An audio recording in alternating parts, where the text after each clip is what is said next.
You've probably been in a conversation where everything seems normal at first. The words are polite, the tone feels casual, nothing feels wrong. Then, slowly, something shifts. You notice they're leading the interaction. Your responses get shorter.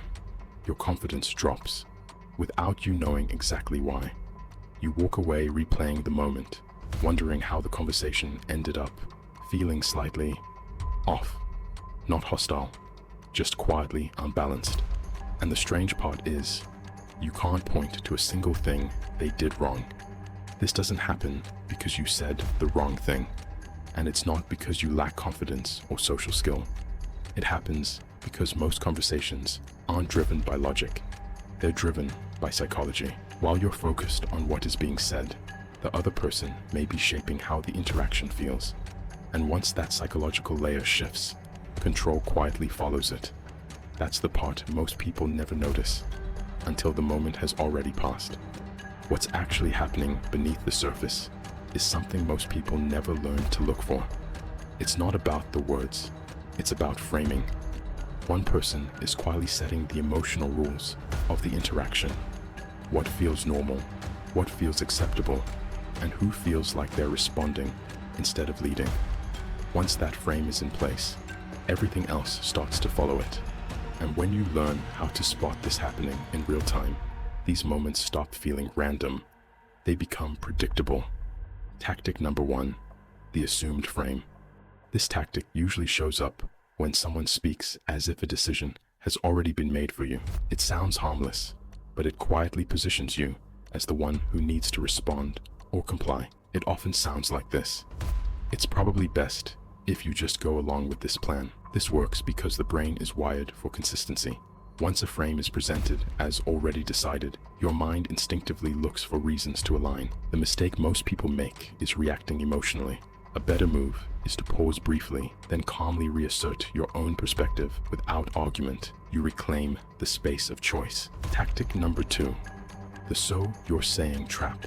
This shows up when someone oversimplifies or misrepresents your words. It sounds like clarification, but it quietly sets you up to defend yourself. For example, "So you're saying that people who disagree just don't care about facts."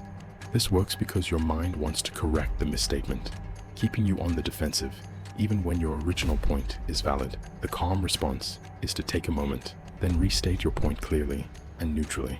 "Well, what I actually meant is," you redirect the frame without arguing. Tactic number 3, the smash technique. This occurs when someone combines two very different ideas into a single statement. It sounds subtle, but it makes you appear wrong or inconsistent. For example, you want to improve your team, but also let people slack off. The brain instinctively tries to reconcile conflicting ideas, creating mental friction, which makes you feel pressured to justify yourself. The calm response is to slow down, address one element at a time, and separate the ideas. Don't argue both at once. Reclaim clarity. Tactic number 4, the Overwhelm Barrage. This happens when someone asks multiple rapid questions or statements, leaving you flustered. It feels normal, but it quietly forces you to agree or stumble. For example, "Why is your team underperforming, and why are deadlines missed? Don't you see this is critical?" Your brain struggles to respond to multiple threads at once, triggering stress and making clear thinking harder. The calm response is to pause, tackle one question at a time, control the pace, and slow the conversation down to regain mental clarity. Something most people overlook is that control isn't just in what you say, it's in how you show up physically. When you pause before responding, slow your speech, or stand or sit with calm, grounded posture, your brain signals confidence and control even before a single word leaves your mouth. The other person feels this,